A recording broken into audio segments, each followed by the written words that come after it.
Alexander Hayes had spent his life building a tech empire, amassing a fortune that most could only dream of. But wealth, power, and success had worn him down. He craved silence, space, something real. That's why, after retiring, he bought a 50-acre farm on the outskirts of a quiet town, far from the noise of corporate boardrooms and flashing cameras. For the first time in decades, he felt at peace.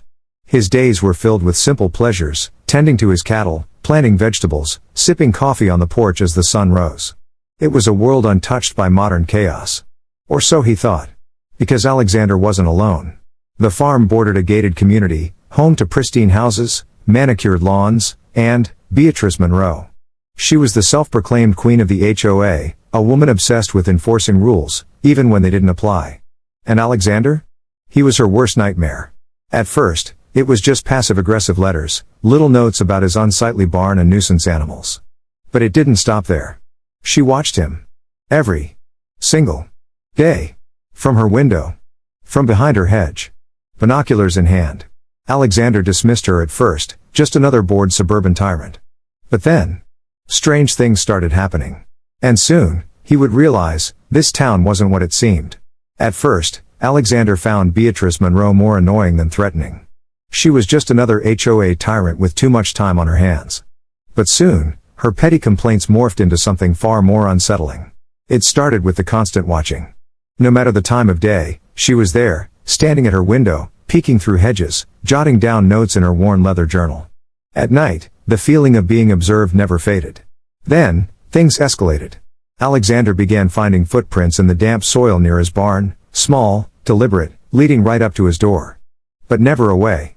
His security cameras mysteriously glitched between 2:13 and 2:17 a.m., the screen nothing but static.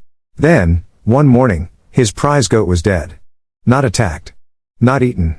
Just laid out in the field, untouched, except for the strange, twisting symbols carved into the dirt beside it. That night, he heard whispering outside his window. He grabbed his shotgun and stormed onto the porch, expecting raccoons or coyotes. But what he saw made his blood run cold. Beatrice stood at the edge of his property, her silhouette frozen beneath the dim glow of his porch light. Her mouth moved, muttering something, but no sound came out. Then, without warning, she turned and vanished into the trees. Alexander clenched his fists. This wasn't just HOA harassment anymore. Something was wrong. Alexander had reached his limit. Dead animals, whispered voices, footprints leading to nowhere. This wasn't just HOA harassment anymore. Something far darker was at play. He wasn't sure if it was Beatrice or something using her as a pawn, but he was done playing along. That night, as he sat on his porch, shotgun resting against the railing, the wind shifted, bringing with it a foul, metallic stench. The trees rustled violently, though the air was eerily still. And then, he heard it. A woman screaming. Not just any scream, a gut-wrenching, primal wail, filled with terror. Alexander leapt to his feet, scanning the tree line. Then, he saw her. Beatrice, running full speed toward his house, her face twisted in panic. "They're coming!" She shrieked, stumbling as she crossed into his property. You woke them up." Before Alexander could process what she meant, her eyes widened in horror. She was staring past him, toward his house. Then, she grabbed her phone, fingers trembling as she dialed 911. Alexander turned. His front door was open. But he knew, he hadn't opened it. Beatrice was still on the phone when the line went dead. No dial tone. No response. Just a faint, distorted voice whispering her name. And then, she vanished. Beatrice was gone. One moment, she stood there, panicked, screaming into the phone. The next, silence. No footsteps. No rustling leaves. Just emptiness. It was as if the land had swallowed her whole. Alexander's breath came hard and fast. His front door still stood open, swinging slightly in the wind. The dim porch light flickered, casting long, unnatural shadows across the wooden planks. His instinct screamed at him to run, to leave the house behind, but he wasn't the type to back down. He stepped inside. The air inside was wrong. Thick. Heavy. Electric.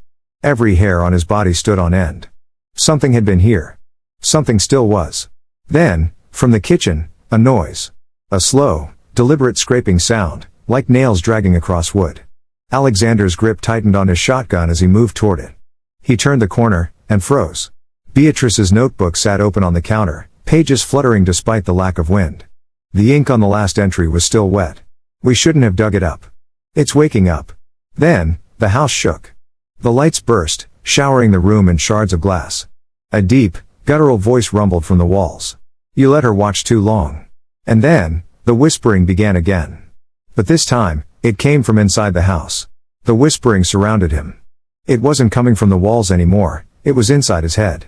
A dozen voices, maybe more, chanting in unison, too low to make out the words, but filled with something ancient and terrible. Alexander stumbled backward, his shotgun suddenly feeling useless. The house creaked, not from age or wind, but as if it were breathing. The air was thick, suffocating, pressing in on him like unseen hands. Then, the whispering stopped. A single sound followed, slow, deliberate footsteps on the floor above him. But Alexander lived alone. He swallowed hard, forcing himself to move. Every instinct told him to run, to leave this cursed farm behind, but he wasn't that kind of man. He had built billion-dollar companies from nothing. He had faced corporate sharks, betrayal, lawsuits. He wouldn't be chased out of his own home by shadows and voices. Who's there? His voice barely carried, the weight of the air drowning it out. Silence. Then, a single knock on the ceiling above him. Right where his bedroom was. A chill ran down his spine. He tightened his grip on the shotgun and took the stairs two at a time. The upstairs hallway was darker than it should have been. The dim glow from his study barely reached the bedroom door, which was now slightly open. But he knew for a fact. He had closed it before sundown. Alexander's pulse pounded in his ears. He nudged the door open with the barrel of the gun, the hinges letting out a whispering creak. And then he saw it. Beatrice's notebook, sitting perfectly centered on his bed. The last page had changed. The ink had bled across the page, forming one final, shaky sentence. You let her watch too long. Now you must take her place. A floorboard creaked behind him.